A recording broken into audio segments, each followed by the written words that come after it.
Bem-vindos à DLG Mídia. Meu nome é Lucinéia e hoje eu tenho a honra de trazer nesta bancada ninguém mais, ninguém menos que Joelma Caparrós. Joelma é neuropsicóloga, mestranda em psicologia, escritora, membro do IBAP-NET, proprietária do Instituto da Vida. Quem me segue há mais tempo sabe do meu respeito, da minha paixão por essa profissional. Eu te acho a sumidade da sumidade de todos esses assuntos e para mim é muito esclarecedor e acredito que para todo mundo que vá visualizar esse vídeo, o ponto que nós vamos entrar hoje, eu acho que falar do espectro autista com a clareza que você tem, eu acho muito importante, Joelma. Então eu quero te agradecer pela sua disponibilidade. Sei que é um dia à noite que você podia estar em casa, então muito obrigada. Meu Deus, eu que fico emocionada por estar aqui. Muito, muito obrigada pelo carinho, pelo convite de sempre. E Lu, eu que sou sua fã. Quem conhece essa mulher sabe o quanto ela é maravilhosa, engajada, excelente advogada, excelente mulher profissional. E me sinto honrada de estar aqui, viu? Muito obrigada mais uma vez aí pelo seu carinho e o carinho da equipe. Obrigada mesmo. Joelma, eu quero, olhando, né, as suas redes sociais e o seu LinkedIn, como que chama, o Gilvan, aquele link que tem no Instagram? Ah, não, o teu é link mesmo, né? Que fala que você publicou na Open Meets, que é um jornal internacional, cujo título desse artigo foi A Importância da Escola no Processo Inclusivo de Crianças Autistas. Eu acho que a gente vai começar a colocar esse dedo nessa ferida. Vamos começar a colocar esse dedo nesta ferida. Para mim é sempre um orgulho escrever para essa revista, né? Eu já tenho 3 artigos publicados, né, com a temática do autismo, né, para essa revista. E esse eu escrevi com muito cuidado, muito carinho, Lu, porque a escola ela tem um papel importantíssimo no transtorno do espectro autista.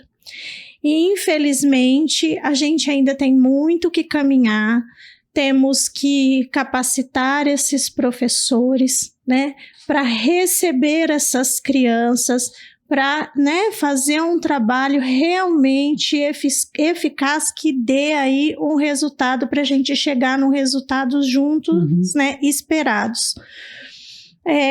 A gente que atende, assim, diversos autistas todos os dias, né, quando a gente vai fazer a avaliação neuropsicológica, né, a gente quer saber como que é essa criança na escola, como ela se comporta, né, porque nessa avaliação a gente faz um mapeamento geral em torno mesmo, né, dessa criança, em todos os sentidos e principalmente no escolar. Então a gente recebe muitas dúvidas desses professores, como eu faço, como trabalho com essa criança, como que é feito essa inclusão para a gente receber aqui. Hoje eu percebo um engajamento muito maior dos setores de educação e uma preocupação muito grande do setor público em tentar, né, capacitar esses profissionais e melhorar a situação dos nossos autistas na sala de aula, mas a gente ainda tem muito, muito o que fazer. E a gente tem muita diferença, Joelma, da escola particular para a escola pública. Esses profissionais, a resistência ou a dificuldade nesse acolhimento? É muito comum essa pergunta. Eu penso sempre em depende da escola. Tá. Eu vou te dar um exemplo bem interessante. Eu conheci através da Civian do Brasil, que trabalha com produtos adaptados, né, terapêuticos e adaptados, tanto para pessoas com baixa acuidade visual, auditiva, né? Vale a pena conhecer o trabalho deles. É uma empresa que importa produtos da Alemanha para poder trabalhar com essas crianças na sala de aula. E aí eles publicaram na cidade de Cosmópolis como a cidade mais inclusiva do Brasil. E eu, né, curiosa como sou, fui até lá para conhecer o trabalho dessas professoras, dessa escola, e entender o porquê que essa cidade foi considerada a cidade mais inclusiva do Brasil. Eu fiquei tão apaixonada porque eu encontrei mulheres, professoras e professores, né? Tinha homens também. Eu falo mulheres porque a grande maioria ainda é mulher. E simples, de coração puro, que tem o nosso cheiro e muito amor pela profissão. Foi a primeira coisa que eu encontrei. Tanto que elas assustaram quando eu cheguei. Nossa, o que você veio fazer aqui? E elas não têm tantos atributos, Entendi. Elas não têm materiais sofisticados, mas elas têm muita vontade e muito amor por aquelas crianças. Então, elas vão até elas, elas têm um interesse na capacitação, na alfabetização dessas crianças. E eu fico muito emocionada só de lembrar de tudo que eu vi, porque não tem uma criança fora da escola. A alfabetização acontece na PAI, a alfabetização acontece com aquela criança que não tem condição de ir à escola. Elas não esperam receber um laudo de um profissional para começar a fazer um estímulo com essa criança. E é uma escola pública. É uma escola que recebe recursos como uma outra escola qualquer. Então, eu acho que eu já respondi a sua pergunta. Todas as vezes que a gente, né, pauta aqui algum assunto com relação a políticas públicas, eu tenho o hábito de dizer que processo a gente constrói. Né, Joelma, a gente aprende, a gente ensina como é que deve ser um processo. Agora, gostar de gente, não tem jeito. Você não ensina a pessoa a gostar de gente, né? Então, muito mais que concurseiro, as pessoas precisariam, né, optar pelas suas profissões de acordo com aquilo que tem vocação para ser, né? E a gente de fora, eu, né, como profissional do direito, você como profissional interna ali dentro, às vezes a gente se depara com cada barbaridade que você fala, meu Deus do céu, o que essa pessoa está fazendo aqui dentro desse lugar, né? Então, e essa coisa, a pergunta da provocação mesmo, de comparar, né, a escola pública e da privada, porque existe o estigma que na privada é tudo lindo, na particular, é tudo lindo, né, as pessoas fazem, os diretores, os coordenadores, né, tem toda aquela dinâmica e tá lá dentro das políticas do colégio, que tem que acolher e que tem, normalmente, né, a gente vê que, na maioria das vezes, a gente vê que não é assim. Em contrapartida, a gente vê em escola pública aqueles profissionais que são para isso, né? E tenho mais histórias para contar ainda a respeito disso, Lu. E eu vou tocar numa ferida mesmo, porque eu acho que a gente está aqui para isso, e as pessoas às vezes me criticam, falam, entre aspas, é muito bocuda, né? Mas... Entra na fila. Nós temos um projeto no Instituto da Vida, né? A gente convida os professores, né? A gente colocou carinhosamente o nome de o autismo na escola. Então, nós fazemos alguns movimentos onde a gente convida os professores dos nossos atendidos, das nossas crianças atendidas, e temos tanto da rede pública quanto da rede particular, né? E esse trabalho ele é oferecido de forma gratuita, a gente não cobra nada por isso, porque para a gente é importante que esse professor esteja alinhado conosco, né, para que principalmente a replicação, né, de alguns comportamentos que sejam reforçados, né, na escola, para que, né, realmente seja trabalhado com essas crianças. Que afinal de contas é para isso que estamos lá, somos um facilitador para aquela criança. Somos um facilitador. E aí na primeira etapa foram convocados 400 professores, porque hoje o Instituto da Vida atende quase 1.000 crianças por mês. Meu Deus. Mais de 400 autistas, né? Então, desses 400 professores convidados, apareceram 52, né? E aí, infelizmente, alguns ainda saíram falando mal do meu local, um local maravilhoso, que foi muito bem preparado para recebê-los, porque eu tive um problema no dia da reunião, infelizmente, nós queimamos o ar-condicionado queimou. Eu substituí rapidamente por aqueles climatizadores, mas não era algo que estava insuportável. Era uma situação que a gente estava ali de boa vontade, querendo ajudar. Olha, qual a dúvida de vocês, né? Eu coloquei os meus melhores profissionais formados em análise do comportamento para poder trabalhar, e ainda me deparei com essa situação, que vai muito de encontro aí ao que você está falando, né? Então, seja na escola pública ou seja na escola particular, o importante é que as pessoas tenham muito amor ao próximo e gostem de gente. Sim. Porque senão em nenhum setor vai funcionar. E a criança autista, ela merece todo o nosso amor, todo o nosso respeito, todo o nosso cuidado. Eu escuto, eu já vou embora, então cuidado que eu vou. Eu tô aqui pra te ouvir hoje. E eu escuto, às vezes, até em alguns programas, né, as pessoas falarem assim para mim, Joelma, mas o autismo virou moda. Eu me coço de vontade de ficar brava com a pessoa, né? Mas aí eu acabo respeitando também, porque às vezes a pessoa não tem o conhecimento e nem o contato, por exemplo, com as mães. Fala para uma mãe de autista, nível 3 de suporte, nível 2 de suporte, que o autismo está na moda. É muito doloroso. Nós temos esses 3 graus, Joelma, nível 1, 2 e 3 de suporte, né? E qual que é a distinção deles? É realmente o nível de suporte que você vai precisar, né? Como o tipo de auxílio que você vai precisar para aquela criança. Porque dentro do espectro, Lu, não existe uma criança como a outra. Você não vai encontrar um autista como o outro. A gente precisa, né, uma equipe multidisciplinar avaliar realmente as necessidades de cada um. Então, o que eu tenho para te falar, só para a gente fechar essa gestalt sobre a escola, é isso. Eu penso que, às vezes, as mães...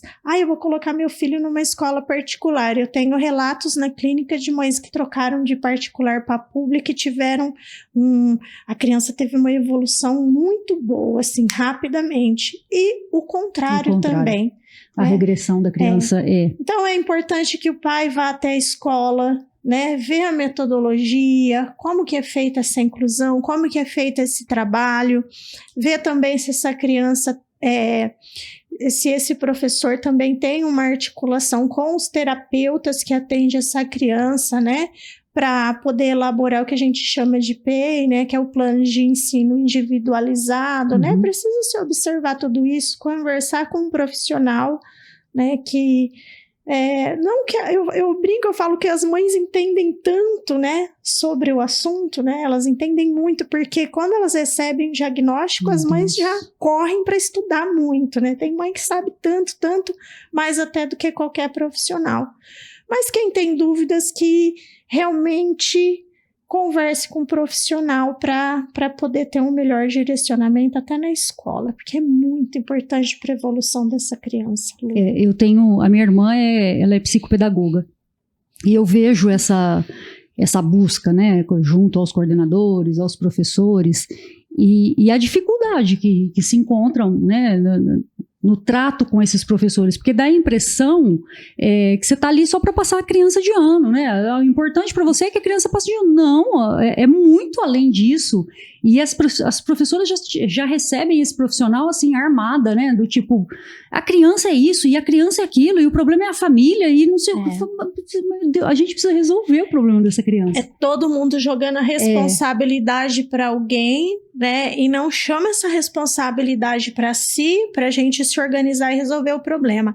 E uma outra coisa muito comum que eu escuto, assim, que eu fico estarrecida, esse menino, essa menina tem que ir para pai.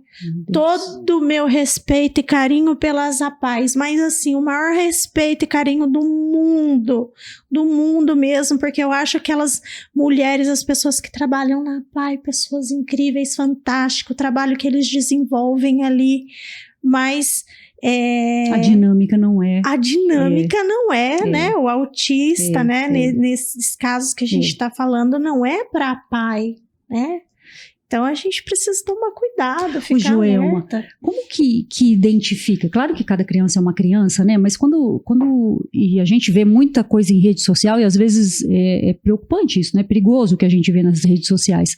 Mas eu já vi em alguns vídeos a mãe falando, olha, até os 2 anos era uma criança que tinha os hábitos de criança de 2 anos, depois ela foi se retraindo um pouco mais, ficando num canto específico. Existe isso? Ou ele é muito de criança para criança mesmo? Existem situações diferentes. Por exemplo, esse que você está falando de até 2 anos, né? De acordo com a classificação internacional das doenças 10, a gente era considerado um tipo de autismo que se manifestava após os 2 anos, que a gente chama ainda, né? De autismo desiderativo.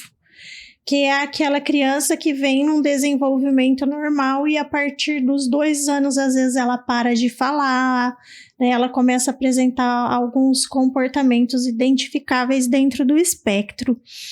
Mas hoje a CID-11, a Classificação Internacional 11, ela tirou toda essa nomenclatura, Lu. Então ela fala que autismo é autismo, né? E existe o autista não verbal, o autista verbal, com e sem deficiência intelectual. Né? Tá. Então, ele é colocado dessa forma, né, dentro da classificação, mas existe sim. E eu sempre oriento aos pais, eu sempre oriento, né, os lugares que eu vou, que se você desconfiar, né, a primeira desconfiança sempre vem dos pais, né, da mãe, né, que a maioria das vezes fica, né, com o maior número de tempo com essa criança, de qualquer coisa que está considerado, né, fora da normalidade desse desenvolvimento, que ela já procure um profissional, né, o pediatra, o quanto antes para poder fazer, né, esse diagnóstico. Porque quanto mais cedo a criança é diagnosticada e já começa a fazer as intervenções, ela vai ter um resultado melhor aí, né? Uma qualidade de vida maior e, consequentemente, trabalhando, né? E se aprimorando durante toda a vida. Entendi. E quando a gente fala em graduação, né? Nível 1, nível 2, nível 3... está muito ligado à falta de estímulo e à falta de terapias, uma criança evoluir até o nível 3 ou não? Isso está diretamente ligado ao... Essa situação, ela envolve várias coisas, né? Ela vai envolver questões genéticas, vai envolver questões comportamentais, aí a gente vai ter realmente que fazer essa avaliação. Mas as terapias, né, elas bem aplicadas, né, bem posicionadas, um dos grandes objetivos realmente é fazer com que essa criança vá realmente evoluindo para que ela se torne independente. E a gente não sabe como é que vai ser esse processo, porque cada um é cada um. Eu sigo, né, umas influencers aí em rede social, e uma delas um dia, a filha da Silvia Brás, falou assim: gente, vocês seguem o Ricardo e a Dalva? E eu fui clicar no tal do Ricardo e a Dalva. Não sei se você teve a oportunidade de ver já. Eu sou apaixonada, eu criei um vício naquela criatura que eu não consigo parar de ver. E aí, olhando para ele, né, o estímulo daquela mãe, que não é uma mãe nova, é uma mãe, né, de uma idade já avançada, eu fico imaginando o que aquela pessoa passou para transformar o Ricardo, não sei em qual grau o Ricardo mas a independência, né? Aí eu fiz a lição de casa aqui também, viu? Ela trouxe segurança dela, gente. Eu fiz a lição de casa e aí a hora que eu pontuo, assim, né? Quais são as maiores dificuldades? O desenvolvimento de habilidades sociais, autonomia e independência, conquistas educacionais, talentos e paixões, emprego e carreira, comunicação, participação na comunidade, autodefensoria, independência financeira e bem-estar emocional. Se a gente for pegar um pouquinho de cada coisa aqui, o Ricardo apresenta isso, né? Aquela coisa do trabalhar amanhã, eu quero só 3 dias, eu posso ir amanhã? Por que eu não posso mandar o pessoal do meu trabalho calar a boca?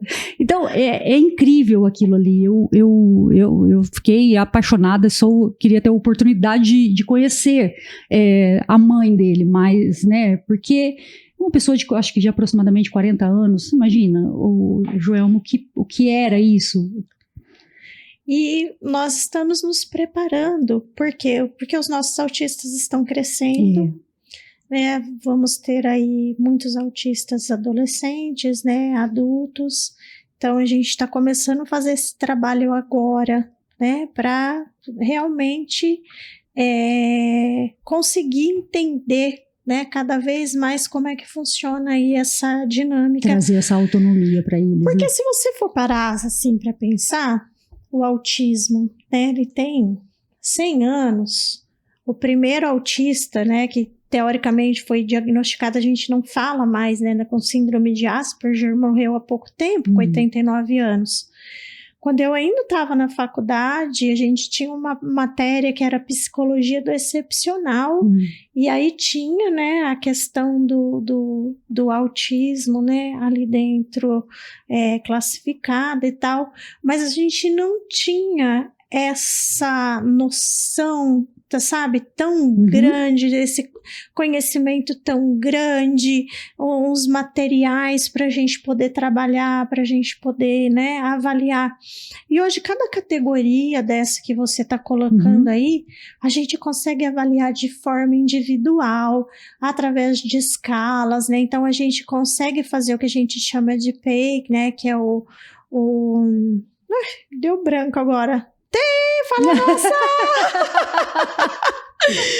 Que é o programa de ensino individualizado, e que a gente faz baseado, né, nesse levantamento das maiores necessidades. E o que é legal você falar muito a respeito da mãe. Essa mãe, ela é tão importante. Ela é tão importante, porque além dela levar, né, eu falo mãe, né, temos pais excelentes, mas ainda sabemos que a maioria, né, das crianças são levadas pelas mães, e elas levam os filhos na terapia, a gente passa esses processos, esses protocolos, e elas precisam aplicar tudo isso em casa, repetir tudo isso em casa, né, e estar aí com essas crianças. Inclusive, um dos nossos projetos, Lu, para esse ano, é a gente vai melhorar o nosso trabalho com as mães. Nossa. Né? Através de grupos, a gente quer ouvi-las. Porque imagina, né, a dessas exaustão pessoas. Para elas terem o momento delas ali conosco, um momento terapêutico. Legal. Esse projeto ainda não está pronto, eu estou elaborando assim, mas você pode ter certeza que vai ser com muito carinho. Legal. E isso me despertou depois que eu vi uma pesquisa.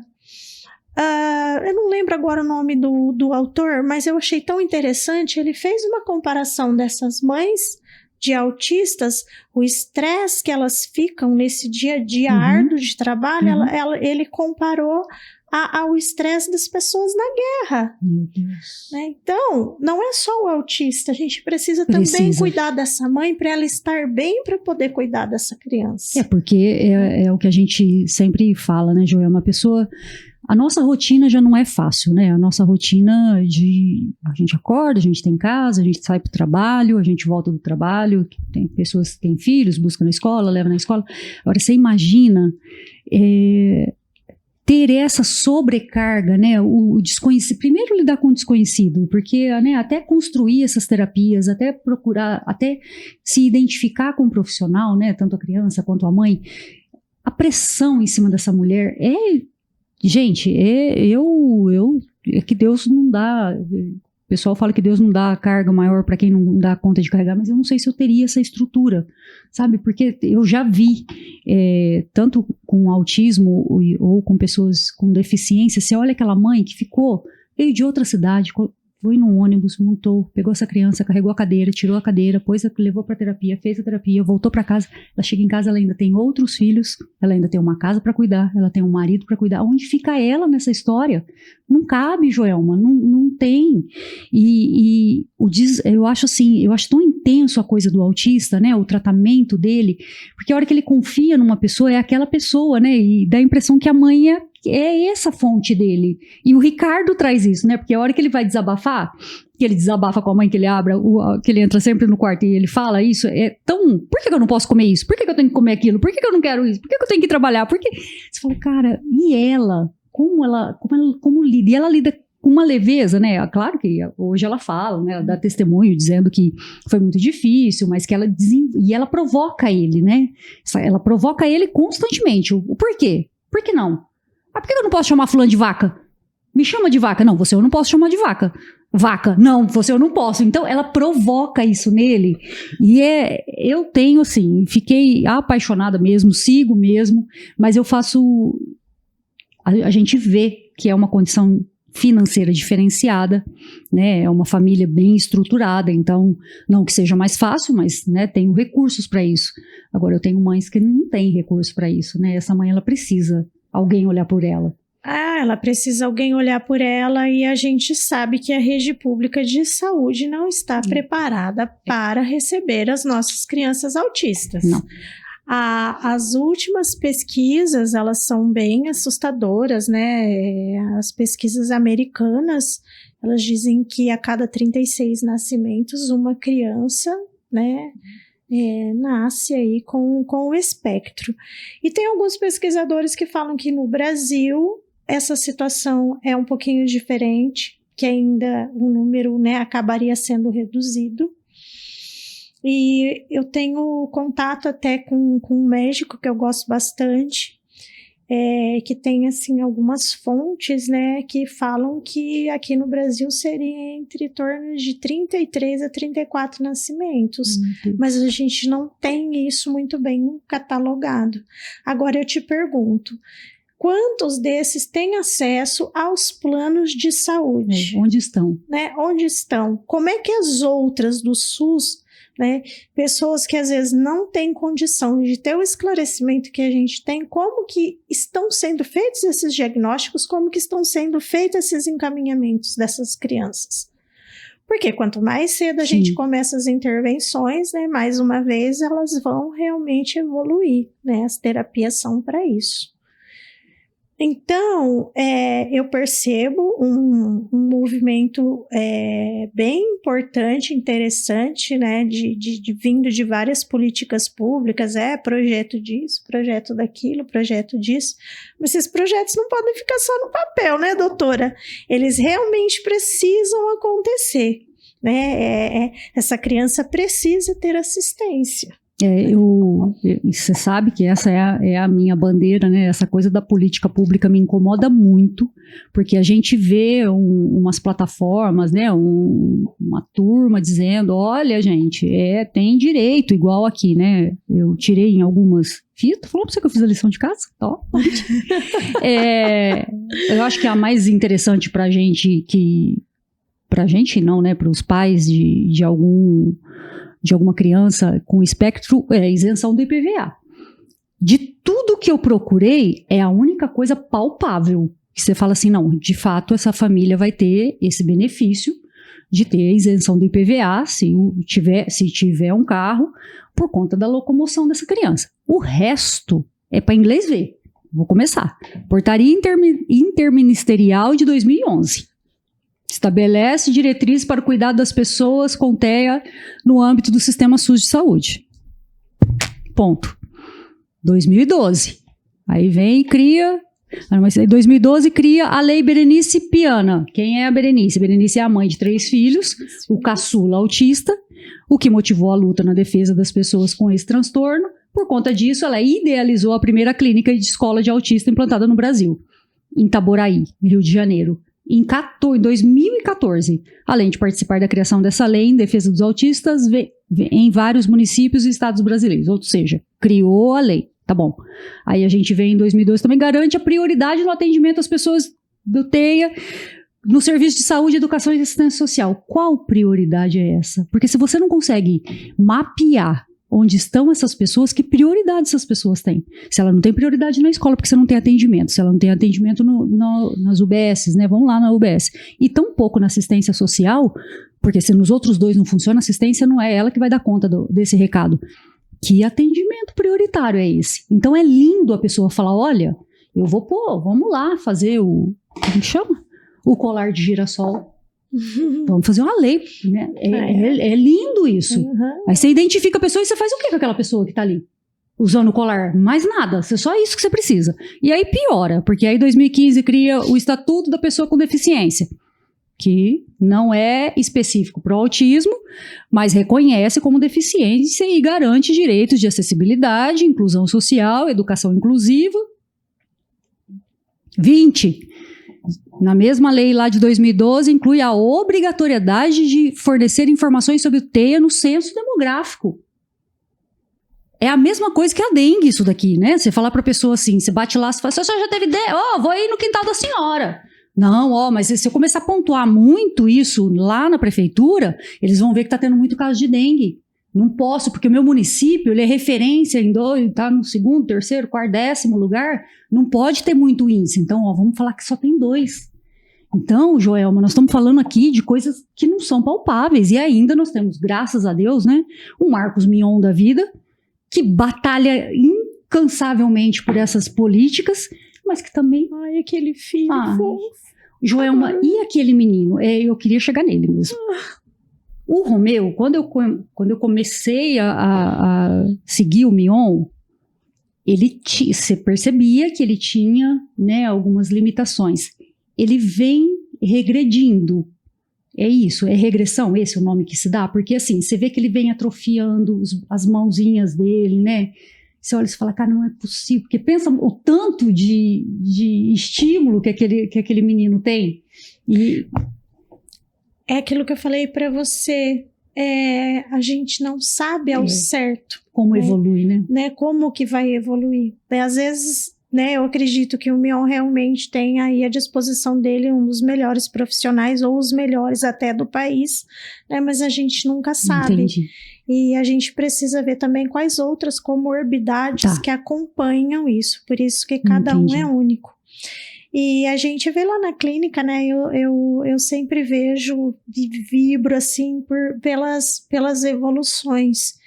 E o acolhimento também, né, das involuções, né, das regressões, porque é muito difícil até pra gente. Às vezes a gente encontra uma mãe que fala assim, para mim, meu filho vai falar?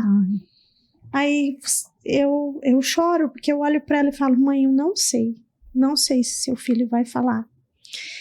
Quando eu comecei a fazer as avaliações neuropsicológicas, né, que eu comecei a receber esse público, né, de assim, uma maior quantidade, né, de avaliações de autistas, eu sofria demais. Não que hoje eu não sofra, né, mas as mães perguntavam, ai, meu filho vai falar, ai, meu filho vai evoluir, ai, meu filho isso, ai, meu filho aquilo. A gente não tem essa resposta.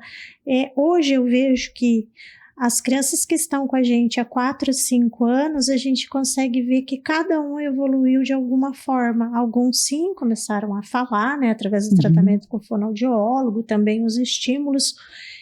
Outros melhoraram muito nas habilidades sociais, então alguns não falaram mesmo, né, a gente não sabe, continua o processo ali. Então a gente não consegue saber, né. A tendência realmente, a literatura fala que realmente a tendência é a pessoa evoluir, diminuir alguns comportamentos, melhorar outros, né? Mas ao certo mesmo a gente não tem, né, como falar. Olha. Tem 1 mês e meio mais ou menos, né? Porque são muitas crianças, mas eu fiz a avaliação de um pequenininho. Ele entrou na clínica, ele tinha 1 ano e meio. E aí, né, nos juntamos a equipe multidisciplinar, né, o médico e tal, e eu fiz a avaliação neuropsicológica dele e ele não falava. E ele é um dos nossos fofinhos, né? Todos são fofinhos, mas é porque eu tenho uma amizade um pouco mais estreita, né, com a mãe dele. E eu não sabia que ele tinha começado a falar. Aí eu saí, né, tô ali no corredor e eu coloquei um papel de parede na porta do banheiro, bem legal, com uma girafa assim, zoiuda, né? Ele me puxou pela mão, olhou e falou assim, ô tia, essa girafa tá tão zoiuda? Eu comecei a chorar. Eu não tenho. Eu comecei a chorar. A mãe saiu correndo e falou assim, aconteceu alguma coisa com você? Eu falei assim, o fulano tá falando, ele tá falando, já tem um tempinho que ele tá falando, você não tinha visto ainda? Eu falei, não, tô vendo agora. Então a gente vibra junto, sabe? A gente tá junto, né? E isso pra gente é uma alegria. Alguns evoluíram mais em alguns sentidos, né, do que outros, mas a gente não sabe, né? A gente sabe que tem fatores genéticos, ambientais, comportamentais, epigenéticos, né? Estamos falando muito em epigenético ultimamente. O que é epigenético? Né? É aquela questão que você traz ali o genético com o meio ambiente, né? Essa transformação já é um nível mais cromossômico, né? Entendi.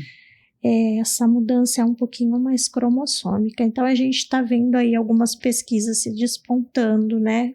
Com relação a isso. Então, a gente realmente vai acompanhando e vai vibrando. E importante, teve uma involução ou teve uma regressão, vamos continuar, vamos trabalhar, vamos mudar de estratégia para poder ajudar. Mas às vezes não depende só da gente, né? Eu acredito que seja aí o que esteja acontecendo. Embora eu acho que esse menino teve uma evolução fantástica, né? Eu vi ele esses dias com o pai no palco, fazendo muitas coisas. Mas o que me chama atenção nele é o físico mesmo, é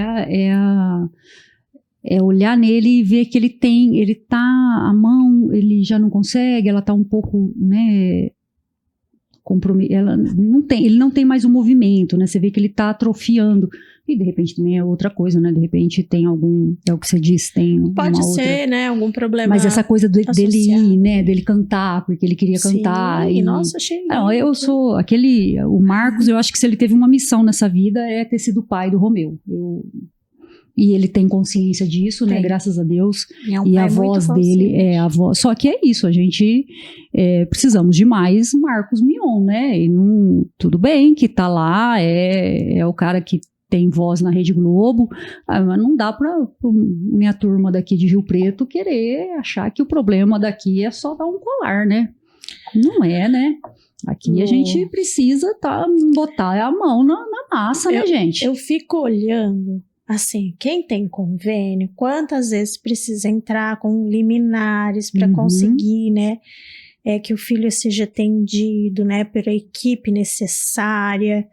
Eu fico pensando no SUS, né, no SUS, como é que é? Ainda tem alguns pais mais esclarecidos que ainda, né, vão procurar, né, os bons advogados como a doutora Lucinéia, né, e ainda pleiteiam isso judicialmente e acabam conseguindo. Mas e aqueles que não têm? Nós estamos falando de pessoas muito simples. Sim. Às vezes tem um autista em casa e nem sabe que a criança é autista. Não sabe, Joelma. Não tem meios de buscar esse atendimento. Né? Cadê a minha equipe que passa de casa em casa? Cadê a turma do... Né? Precisa, mas isso traz estatística, né? Será que queremos saber? E eu vou te falar outra coisa agora que vão me torcer em casa e eu não tô nem aí. Há pouco tempo atrás, assim, 1 década e meia mais ou menos, você levava seu filho no pediatra com algum atraso no desenvolvimento e era normal. Quantas crianças eu peguei na clínica, mãe, a senhora não pensou em levar seu filho ao médico, né? Tá com 3 anos, não fala, não, isso é normal, cada criança tem o seu tempo, esse famoso cada criança tem o seu tempo, atrasou muito o desenvolvimento de algumas, tá? Ainda bem que a Sociedade Brasileira de Pediatria, né, pediatras, por favor, já temos que começar a identificar rapidamente os primeiros sinais aí de autismo já para caminhar para estímulo. E, inclusive, os pediatras e neurologistas, né, os médicos neurologistas, de repente descobriram a importância da neuropsicologia, né, e eu achei isso muito bacana, porque a gente avalia as funções cognitivas também, né, a gente faz aquela avaliação neuropsicológica, a gente consegue ver quanto que a pessoa tem de coeficiência intelectual, que isso também faz uma diferença enorme no tratamento do autismo, mas eu achei a Sociedade Brasileira de Pediatria brilhante, pontual, né? Esse movimento já era bem antigo nos Estados Unidos, mas ainda bem que chegou aqui, né, no Brasil, que falei, peraí, criança tem essa idade, não fala, não tá andando, não entende? Isso não é normal, isso precisa ser investigado, precisa ser avaliado. Então, me desculpem, sabe, falar, mas a gente tem que falar, né? Até há um tempo atrás, nós tivemos, sim, uma responsabilidade social e algumas falhas. Sim. Não, e carregamos isso até hoje, né? Porque é isso. Hoje eu potencializo o atendimento pediátrico na UPA em detrimento da UBS. A UBS é minha saúde primária, é ali que o médico vai ter vínculo com essa família, que vai identificar. A UPA ele vai socorrer aquilo que está acontecendo de imediatista, né? E não quero julgar, sabe, ninguém. Nós temos excelentes pediatras, né? Excelentes, mas... a demanda é muito grande. A demanda é muito grande. E realmente, mamãe, papai em casa que está escutando aqui esse podcast... Qualquer dificuldade que você tenha, que você perceba, né, sobre o seu filho, comportamento, desenvolvimento, procurou, não ficou satisfeito, vai e procura uma segunda opinião.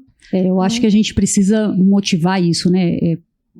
É claro que a primeira reação de uma mãe, de um pai, da família, é negar, né? Você olha, você sabe... que não é daquele jeito, que tem alguma coisa ali, mas a princípio não é normal. É assim mesmo, cada criança vai responder de um jeito, então é despertar isso mesmo, não é... E se não for, tá tudo bem, né? E que bom que não seja, mas precisa ouvir isso, né? Para dar tempo, para ser rápido. E na época da pandemia, Lu, a gente teve...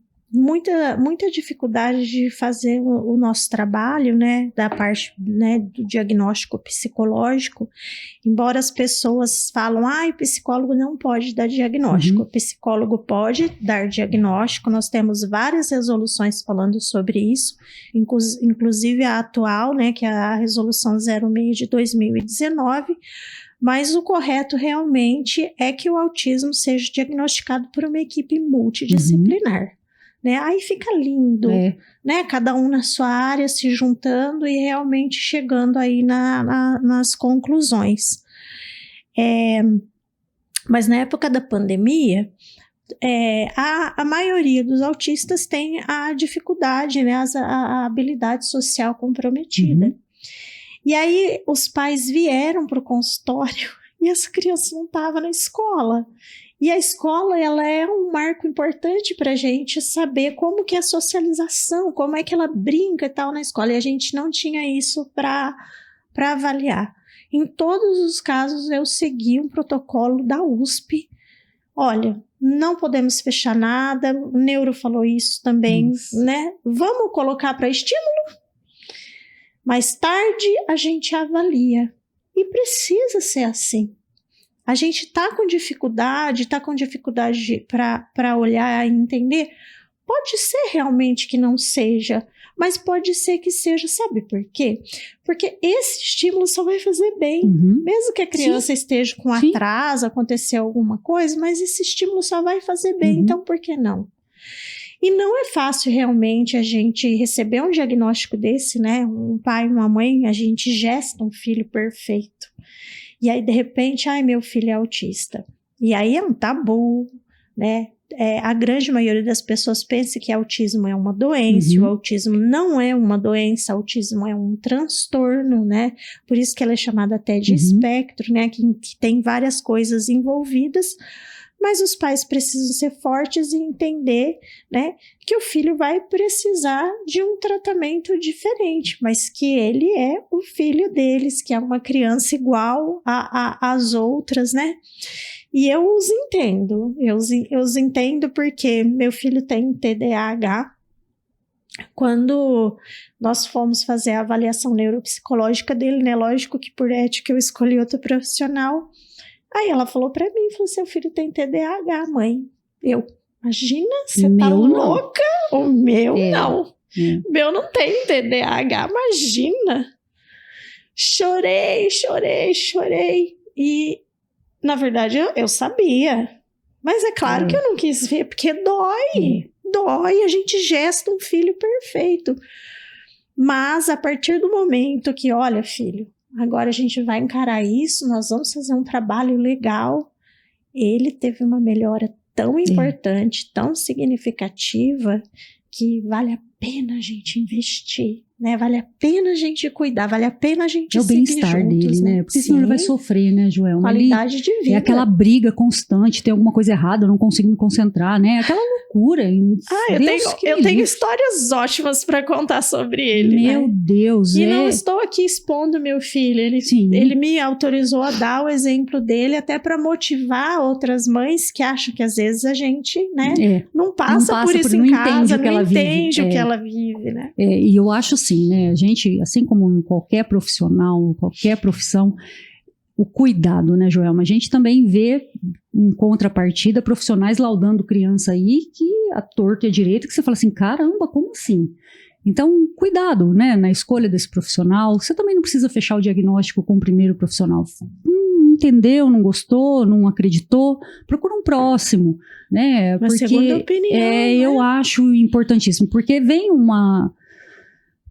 Tem esses profissionais, igual todas as outras, existem esses profissionais que tá ali e laudou, né, Joelma? É aquilo, tá laudado.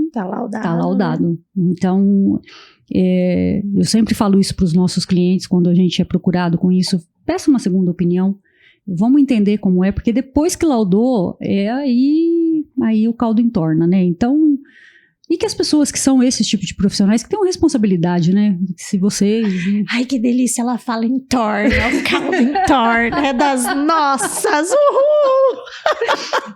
Tenham responsabilidades, porque é muito sério, você mexe com uma família toda, você pode comprometer o desenvolvimento de uma criança, né? Mas tem profissionais para tudo nesse mundo. Então, você quer uma história do meu filho? Eu tenho uma recente...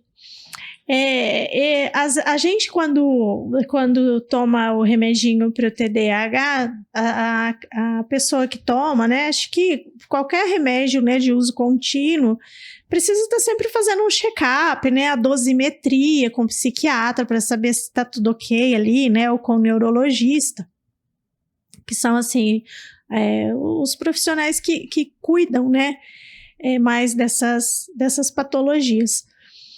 E aí o médico suspendeu o remédio dele porque ele estava com uma chamado TGP, que é uma célula do fígado um pouquinho alterada, aí tira um pouco, regula, volta, né? E aí eu pedi para ele, você lembra dessa história, né? Eu pedi para ele, eu subi e esqueci a sacola dentro do carro. E eu falei assim para ele, falei, filho, você buscou uma sacola que a mamãe esqueceu dentro do carro? Ele desceu, coincidentemente, a vizinha, né, que a gente mora em prédio, então a vizinha colocou a sacola dela cheia de compra, que ela tava indo pra chácara do lado. Ele pensou que era aquela sacola, pegou o carrinho, pegou toda a mercadoria da vizinha, colocou no carrinho e subiu. Quando eu cheguei, a coitada da vizinha, ele me pegou aquele carrinho, tinha chapéu, comida, tudo. Eu olhei e falei assim, meu filho, de onde você tirou tudo isso? Uai, mãe, você pediu pra mim pegar as coisas lá embaixo. Falei assim, filho, isso não é nosso, de quem que é essas coisas? Mãe, eu garanti o mês. Aí o telefone toca, né, tem câmera, aí ela desceu, coitada, ela não viu as coisas dela, ela entrou em pânico, foi correndo no porteiro, aí o porteiro, gente, lá vai eu explicar pra vizinha que meu filho tem TDAH, que pegou toda a mercadoria dela e subiu. Então, assim, eu tenho histórias ótimas pra contar, né, mas ele realmente tem que ter uma organização, né, da rotina, a terapia, né, ele faz terapia todo certinho, uma organização na rotina, né, até mesmo porque a gente sabe que são, né, diversas substâncias ali a nível cerebral que precisam estar em equilíbrio, né, porque o TDAH também traz, assim, muitas consequências ruins para a vida da pessoa quando não é tratado, né. Esquecer torneira aberta, geladeira, né, porta da geladeira aberta, chuveiro ligado, luz, né, assim, muitas coisas, né, mas tem algumas assim que chamam mais atenção, né? Essa do carrinho. Eu olhei pra ele e falei, meu filho, tava na garagem da vizinha essa mercadoria, você não olhou em momento algum, não pensou que isso não é nosso, que não faz parte das nossas coisas? E ele, eu não, mãe. Tava ali, ué. O que tem? Foi muito engraçado. Mas aí, o pior é que ele chega na cozinha da minha casa e começa a tirar as coisas do carrinho como se fosse nossa, entendeu? Sacola não era minha, chapéu. Eu falei, que é isso, né? De onde que são essas coisas? Ainda bem que eu cheguei na cozinha, senão ele teria guardado consumido o produto da vizinha. Chegou lá, tô fazendo uma pipoca, mas não tinha pipoca em casa. Mas a vizinha doou pra gente. Essa é uma história engraçada, assim, que eu conto, que eu vivenciei com o Miguel, que a gente ri muito disso até hoje. E aí, quando a gente tá falando aqui, Gilvan, de políticas públicas, ontem, né, teve o veto e a sanção da LDO de 2024. E aí tem um pessoal aqui criticando o presidente, porque ele veta a distribuição de recursos para os centros de referência para pessoa com transtorno, né, de espectro autista. E aí depois ele vem e esclarece que não, que de fato foi vetado porque não existia um esclarecimento de que forma, e isso a gente entende bem, né, que a pessoa fala que precisa gastar, mas não explica de que jeito, e depois isso lá na frente não tem jeito mais de corrigir. E aí ele vem e fala não, que de fato haverá o repasse, mas não do jeito que tinha sido distribuído. Então, e que bom que estão falando e estão discutindo sobre isso, né? Porque não interessa de que jeito venha, se é para a construção, ou se vai vir pelo presidente, ou se vai vir pelos deputados, o importante é que venha, né? As pessoas precisam falar e cada vez falar mais sobre isso, porque precisa, e a gente não faz política pública sem recurso.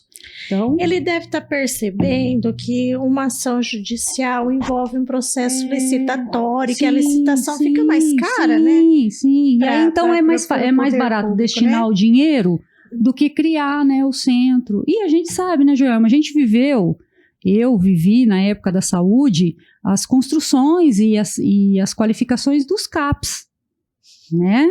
Onde, nossa, era a solução de todos os problemas, tem um CAPS AD na cidade. Meu Deus, hoje em dia você não ouve falar, mas não tem mais recurso, né? Então não é mais importante falar de CAPS AD, né? Ficou lá, tá lá construído, gera uma despesa, as pessoas não criam isso, porque é lindo construção, e a gente fala sempre isso aqui. O deputado mandou 3 milhões para construir, 5 milhões para equipar. Tá. E mão de obra? E a senhora vai ser nossa candidata novamente? Eu posso falar, Viva? Eu sou pré-candidata. Que fofa! Seremos. Tamo aí na negociação, mas seremos. Bom, pois agora eu posso fazer campanha pra ela, né? Porque agora eu não tô em nenhum grupo, entendeu? Eu fazia tudo por baixo dos panos, né? Vai vir aqui, a minha amiga, não sei o quê. Agora... Joelma, a gente... Vereador. Eu saí da campanha de deputado, assim, de luto, né, e os meninos, o Gilvan acompanhou, o Daniel acompanhou, eu falei, não quero mais, não vou, foi uma decepção, eu falei, não vou, de jeito nenhum, e não vou. Não, vai sim. Aí chegou, começou umas discussões, a gente teve um problema processual junto a um município. Falei, cara, não é possível um negócio desse, porque a pessoa não faz isso, e a pessoa não faz aquilo, e porque tinha que ter isso, e porque tinha que ter aquilo. Aí o Daniel falou, Lucinéia, você vai. Porque, cara, não é possível que a gente vai deixar, né, e a gente brigou tanto já, né, Joelma, eu acho que é uma construção, né, é o que eu sei fazer, eu sou uma pessoa da administração pública, né, eu trabalhei 15 anos, né, daí para mais na administração pública. Eu acredito numa política possível, eu acredito que, de fato, a gente precisa estruturar a unidade de saúde para poder atender essas crianças, para identificar, para laudar, a escola para capacitar os profissionais, assistência social para dar, né, assistência básica para aquela mãe, para ela não ter que ficar desesperada, olha, eu tenho lá, a subsistência está ali garantida, mas levar isso de uma maneira muito fácil, porque hoje parece que eles criam umas casinhas que elas não se conversam. Então, eu dou entrada aqui numa coisa, olha, mas para a senhora ter a cesta básica, a senhora precisa ir lá no outro fazer. Caramba! Os processos sejam mais ágeis. Que é uma coisa, se para tu, se quando você deve alguma coisa para um governo, elas se comunicam hoje em dia, porque se você deveu para a Receita Federal hoje em dia, você está devendo para geral, porque todo mundo sabe. Por que na hora do assistencialismo precisa ter esse tipo de burocracia? Caramba, se deu entrada na UBS, laudou, sei lá, na onde é que essa criança vai dar entrada? Se a escola identificou, por que não, né, atalhar isso? Você está falando de uma mãe que não tem, na maioria das vezes, não tem um filho só. Né? Nós estamos deixando outras crianças lá, sabe Deus na onde, na rua, porque ela precisa cuidar daquele ali que tem que ter um cuidado específico, diário. Então essas coisas me provocam muito. E eu fico muito feliz que você vai voltar. Se nós vamos... Por mais Lucineias lá dentro, né? Eu acho que vai... A gente por mais mulheres lá dentro, por mais Lucineias, e vamos que vamos. Eu acho e dessa vez eu posso dar minha carinha a tapa. Olha, eu fiquei muito... lisonjeada, não, feliz quando você falou assim, olha, eu saí de determinada instituição e agora eu tenho outros projetos. Falei, puta, vai voar porque ela é gigante. E ao mesmo tempo eu fiquei assim, o que serão desses alunos? Não é dessa instituição que eu estou falando, tá? A minha saída da docência foi... Eu preciso terminar meu mestrado, né? Eu estou fazendo uma pesquisa, Lu, bem bacana, que é o uso da inteligência artificial para o tratamento dos autistas. Eu tenho uma sala na clínica Multivida, né? 6D, é uma sala maravilhosa, construída pela Neurobrink. E a gente tem uns processos, assim, de evolução das crianças fantásticos, assim. Só que eu quero deixar isso por escrito, catalogado, sabe? Defendido, tudo bonitinho. E a instituição que eu dava aula é maravilhosa, tenho o maior respeito e carinho por ela. E foi uma escolha muito difícil para mim. Fiz excelentes amigos lá dentro, tenho alunos maravilhosos. Se você olhar na minha rede social, né, todo mundo, professora! Como é que chama? Inbox lá, o privado, então, né, uma loucura. Por quê? O que aconteceu? Então, né, quem vai assistir esse podcast, assim, um grande abraço. E eu brinquei, eu falei, gente, é um tchau no momento, né? Não, depois eu volto, né, e a vida é isso. Não, a vida é isso, mas são prioridades. É uma instituição que eu estava na época como uma das líderes e uma das situações era que a gente não poderia falar sobre política. Sim. E foi até uma briga interna, porque eu queria muito falar sobre política. Eu falei, peraí, é uma instituição que pensa nas mulheres, que promove mulheres, e a gente não pode falar de uma mulher maravilhosa dessa que tá... Eu acho que a gente tem que falar sim. Tem que falar e tem que se unir para votar nela. E aí, eu, infelizmente, não podia fazer mais que isso. Eu fiz muito nos bastidores, mas agora eu não faço parte, né? Então... Não, e é isso. A gente vive numa sociedade patriarcal, né? É isso. Sim. E a minha briga sempre foi essa. Eu não quero... E quando o Campos Machado me chama para disputar deputado, uma coisa que eu nunca tinha disputado política. As pessoas falavam que eu era política, eu chorava, porque eu falava, eu sou técnica. Eu estudei minha vida inteira, eu sou uma pessoa técnica, eu não sou política, porque para mim estava intimamente ligada à corrupção, a coisa podre, e eu não queria estar naquele cenário. Aí até que alguém chegou, me deu um chacoalhão e falou, pô, parou, política é mais que isso. É uma visão que a gente tem. Você está enveredada por um lado aí que esquece, a gente precisa renovar isso. Então, quando o Campos me chama, eu fui muito clara, eu falei, eu não vou para cumprir cota. Que todo respeito a quem presta, né, eu não sou essa pessoa. Admiro quem lutou para a gente conquistar isso e tá tudo lindo e acho que tem que subir mais mesmo. Aquela campanha que fizeram, né, na época de deputado, sobe para 50, pula para 50, né, que tinha que ser 50% mulheres, e onde nem essas apoiaram, nem as 30%, que dirá 50%, né, mas tinha toda essa mobilização. Ele foi muito claro, ele falou, não faz parte não é porque é cota, porque a gente tem esse número.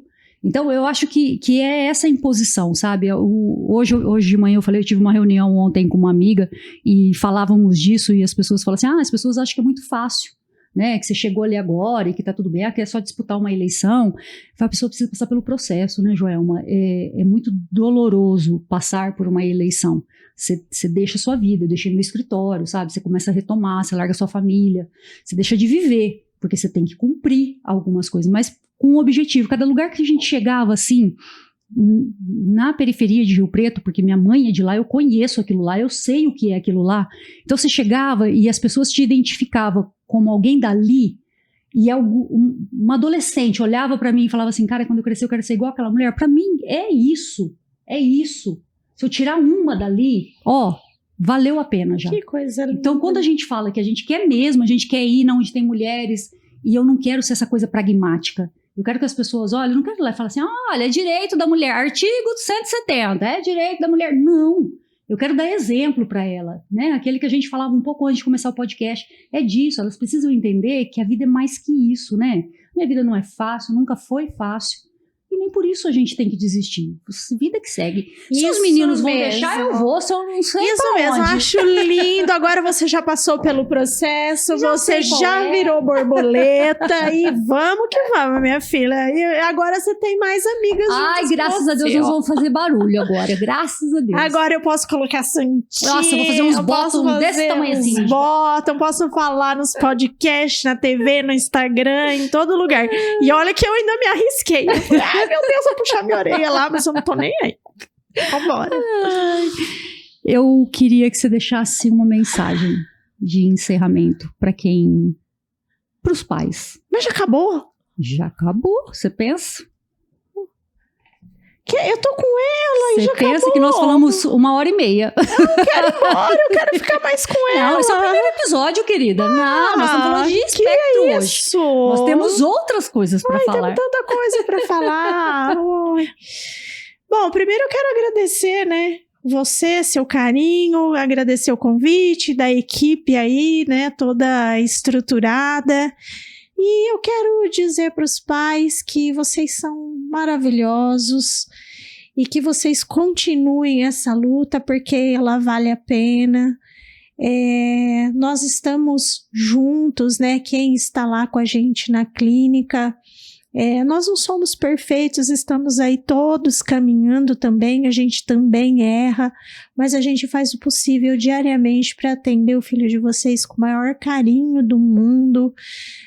A gente se empenha, a gente estuda, a gente faz supervisão, né? A gente faz realmente o que pode, e que o filho de vocês é joia rara, são joias raras, né?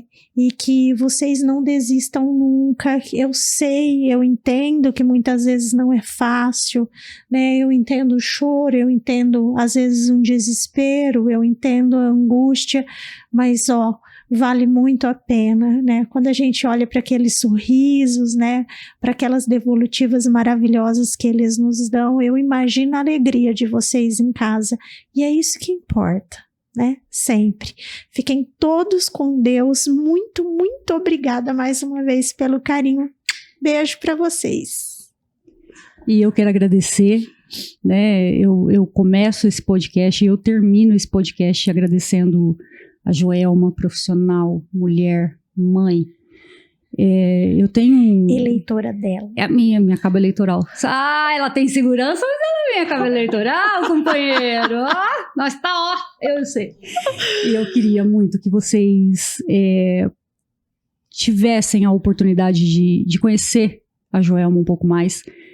Vou pedir para que vocês acompanhem ela na rede social. Da minha turma, eu tenho quase certeza que todo mundo já acompanha. E que para o auxílio dos seus filhos, dos seus entes, que vocês procurem profissionais com essa intensidade, porque é o que eu disse lá no começo, processos a gente constrói, gostar de gente não. E a Joelma é uma pessoa que ela desenvolve essa função com maestria. Eu fico muito feliz pela sua nova empreitada, tenho certeza que é sucesso, porque você faz de verdade. Então, muito obrigada, minha querida. Tamo junto, teremos outros episódios com Joelma Caparrós, vamos falar de outras, né? Temos vários assuntos aqui. E eu quero agradecer a você que ficou até aqui com a gente. Preciso que vocês Inscreva-se no canal, ative o sino, curta esse vídeo, compartilhe com os amigos e até a próxima. Meu nome é Lucinéia e nós estamos na DLG Mídia.